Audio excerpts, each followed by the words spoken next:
Welcome to the deep dive. Today, we're really digging into something fundamental, ethics and morality. Absolutely. Foundational to, well, just being human, really. Yeah, and the sources we've looked at give us a remarkably clear way to understand, what these terms actually mean. And maybe just as importantly, what they aren't. There are a lot of misconceptions out there. Exactly. So our goal here is to cut through some of that confusion, clarify some really key distinctions, and explore the implications. Right. We want to give you a clearer lens, a pathway to understanding something that honestly underpins so much of how we interact and make decisions. Should be insightful. I think so. Maybe even some surprising insights along the way. Okay, so let's get into it. A really basic question to start. Can ethics actually be taught? Is it something you learn? That's a great starting point. And the material we reviewed, it says quite clearly, yes. Yes, ethics can be taught. If we define ethics as, knowing what's right and wrong, and history backs this up from Socrates all the way to, say, Lawrence Kohlberg and his stages of moral development. Kohlberg, right. He showed how our moral reasoning develops. Exactly. And education is a huge part of that development. Think about a simple example. Why is stealing wrong? Okay. Understanding the why, the reasoning behind it, that's something that's absolutely teachable, developed. So if it can be taught, that really sets the stage.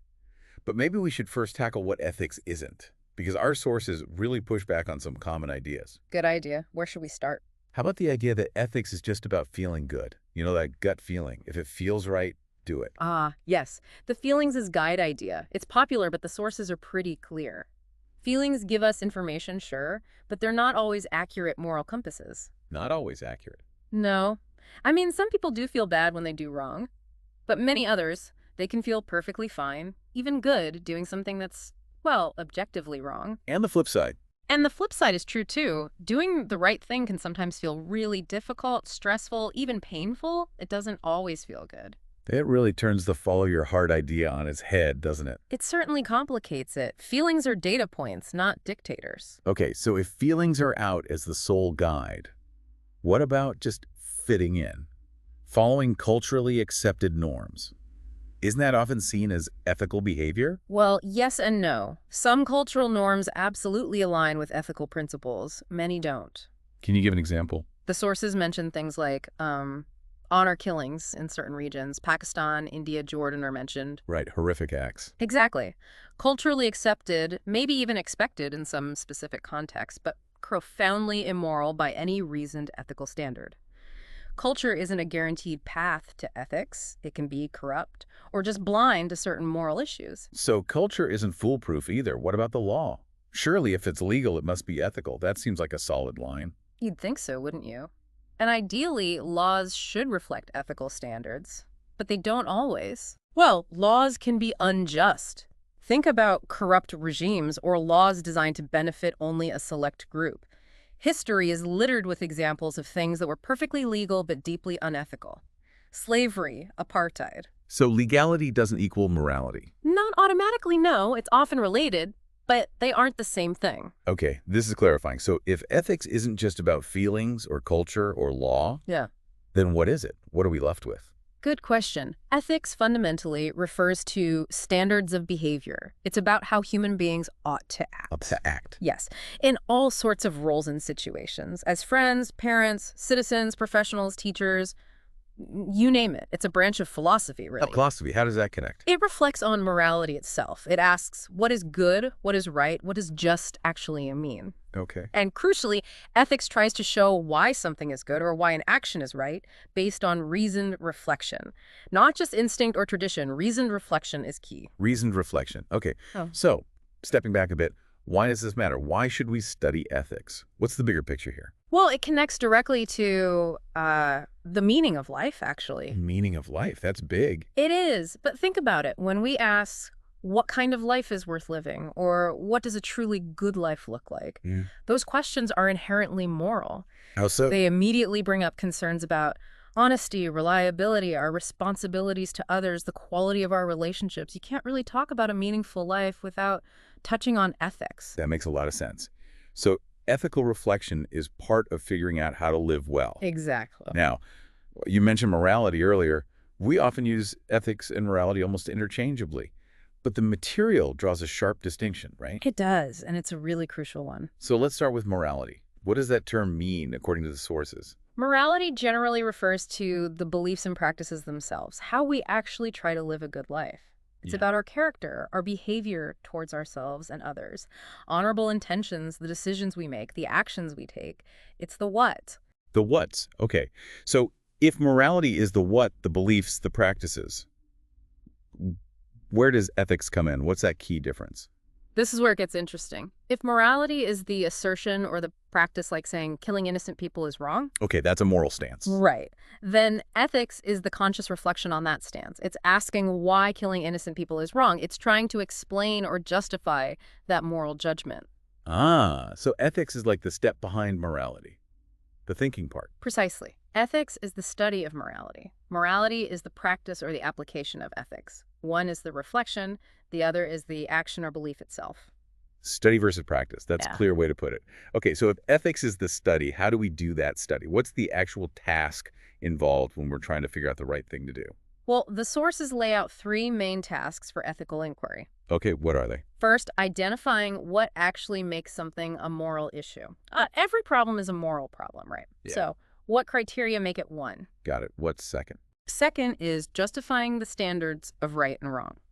Why is this particular action right or wrong? What's the justification? The why again. Always the why. And third, determining which standards are relevant. Is this a universal standard, something that applies everywhere, always? Or is it specific to this situation, this context? Universal versus contextual. Okay, and those are the tasks. What about the goals? When we reflect ethically, what are we aiming for? Three main goals come through. First, it's about our personal character and behavior. Ourselves. Right. What kind of person should I be? What should I do or not do? It's about who we are and who we're becoming. Makes sense. Goal number 2. Choices for action. Right. This focuses on personal responsibility for our decisions, our judgments, our behavior. The question might start as, what's the right thing to do? But it really deepens into, why should I do this in this specific situation? A personal why for action. Yes. And the third goal broadens out. It's about our communities, our groups, our systems, our structures. Ethical reflection looks at the moral fabric of these things. Are they just, unjust? How do we contribute to them? That's a big responsibility. It is. And the sources emphasize something important here. There often aren't easy, clear-cut answers. Exercising ethical judgment requires humility, compassion. It's rarely just black and white. Humility and compassion. That seems vital.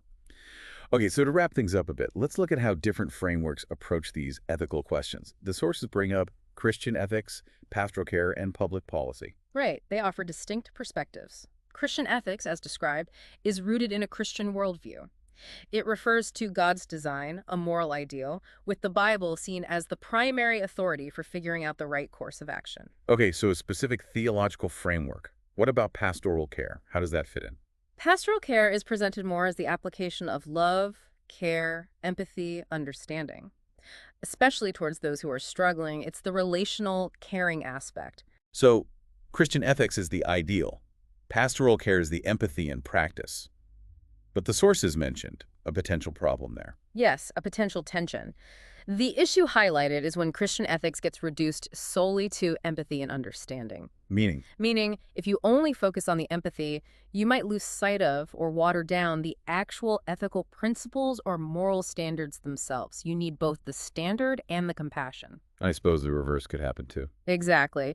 The sources mention some fundamentalist approaches might reduce pastoral care down to just Christian ethics, a sort of rigid, thus saith the Lord approach. Without the empathy. Potentially showing less compassion or understanding for the complexities of people's struggles.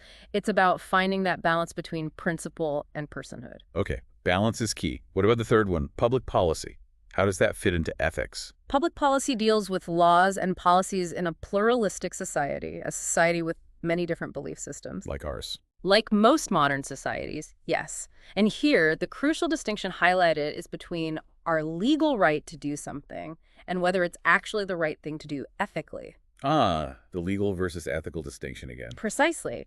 And in public policy, there's a strong emphasis on the need to respect the rights of all human beings, even when we profoundly disagree on moral or religious grounds. That's paramount in a diverse society. That respect seems essential for navigating those complex public square debates. Absolutely. Wow, okay.